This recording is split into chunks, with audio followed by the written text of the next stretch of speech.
Thank you so much. All right, let's go on to our next wonderful, wonderful speaker. Her name is Charlotte Davis. She's the Deputy Director of Governmental Relations at the GMA. That's GMA is the Georgia Municipal Association. Charlotte represents the municipal government policy interests before the Georgia General Assembly, covering legislative issues impacting land use, authority, home rule powers, utilities, broadband, and telecommunications. Prior to advocating on the behalf of Georgia cities, Charlotte worked on a multitude of local government issues in the office of the DeKalb County Commissioner under Chairman Tim Lee. A DeKalb County native residing in Midtown, Charlotte is a graduate of the Berry College with a degree in political science and holds a master's degree from Georgia State University. Charlotte, welcome so much. I appreciate you taking the call and jumping on here and sharing your insights with our stakeholders and our community, our people, and helping them understand and look at it from a different slant, from that government piece. I'm going to let you have it, Charlotte. Well, thank you so much for that introduction, Kevin. I really appreciate it, and I'm so glad to be here with your housing forum this evening. As you mentioned in my introduction, I am a DeKalb native. DeKalb is home for me. I grew up there, and I really appreciate this group's interest in your local government now at the county level, and then potentially as a city, as this group looks forward to potential incorporation. I think it's great that you all are so involved now in your community and really trying to understand, as Kevin mentioned and described it, as this mysterious force. And I think that's a really good way to couch it. Again, I represent the Georgia Municipal Association. GMA is a statewide nonprofit organization. We are purely nonpartisan, and our goal is to represent incorporated municipal governments in a number of ways. And we do training, we run the retirement systems, we sell insurance at lower cost for our municipal governments. But my team primarily, we're focused on legislative interest, and we lobby and advocate on behalf of municipal governments, the 537 in our state, before the Georgia General Assembly. And you can imagine and appreciate that the majority of what we do at the state capitol is try to educate legislators on why you need to maintain power among your locally elected officials, whether that's at the DeKalb County Commission or potential mayor and council that this body could elect in the future, or if you currently live in a city in DeKalb. We truly believe that those decisions are best made locally. You know your community best, and you vote for people to represent you locally on a number of issues. But I think a really, really good example of why local control is important is obviously this housing issue. So I want to share with y'all a little bit about what I'm seeing from my perspective. And Mike and the Atlanta Regional Commission have done an amazing job pulling all this data together. They really are housing experts. And I'm thankful that the PowerPoint really highlighted, I think, what is happening locally in DeKalb and the big 6 companies that Mike touched on that have purchased up a lot of the existing housing stock, and they're looking to build new homes for rental only purposes, have not stopped at just being these private equity development companies. They're also very involved in the political atmosphere. And a good example of that is if you were to look at those big 6 companies that Mike outlined, I could show you a nearly identical list of those companies having registered lobbyists at the Georgia General Assembly, at our state capitol downtown. And the significance of that is because they are angling to have a very strong political hold on the General Assembly in Georgia. They're very interested in changing state law to be more favorable for the private equity model. And that's really how my team and I, this past legislative session, got involved in this issue and had to learn quickly about what this private investment, private equity role in Georgia looks like. So I want to talk to you all a little bit about that. I think it is totally fair to describe this as a housing crisis. And I like the expression that in crisis, there are always groups of people and organizations that will find opportunity. And I think that the private equity firms are the perfect example of having found an opportunity in Georgia specifically, and drill down further in the metro area where we've got a big pinch for people needing additional housing. Affordability is at an all-time low. And you compound that with the COVID-19 pandemic, where people are staying in their houses and now looking for bigger houses long-term, just from the advent of being able to do more virtual remote work. So there's a perfect storm for needing more single-family detached houses. The Big Six and other build-to-rent home groups brought legislation both on the House and Senate side at the state capitol. The numbers were House Bill 1093, and then on the Senate side, Senate Bill 494.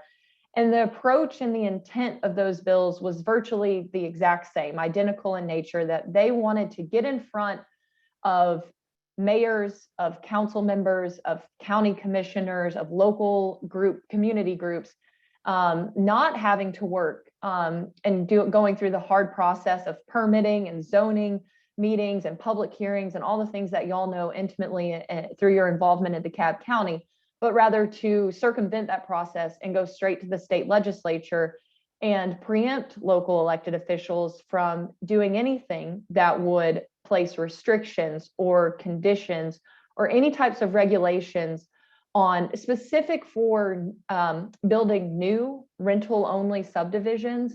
And our organization, along with the county organization, really banded together and tried to highlight the concerns that we had with those proposals. It's a complicated situation, although the bills were fairly short. They seemed very simple in nature. The support coalition said, this is your answer for affordable housing. And we just need this fix in state law so we can develop with more ease and efficiency. And so that's really when our team and our organization had to get up to speed really quickly on what's happening in Georgia and on the ground. And right now, through state law, I would say that it is difficult enough for county government and city government to control your housing stock.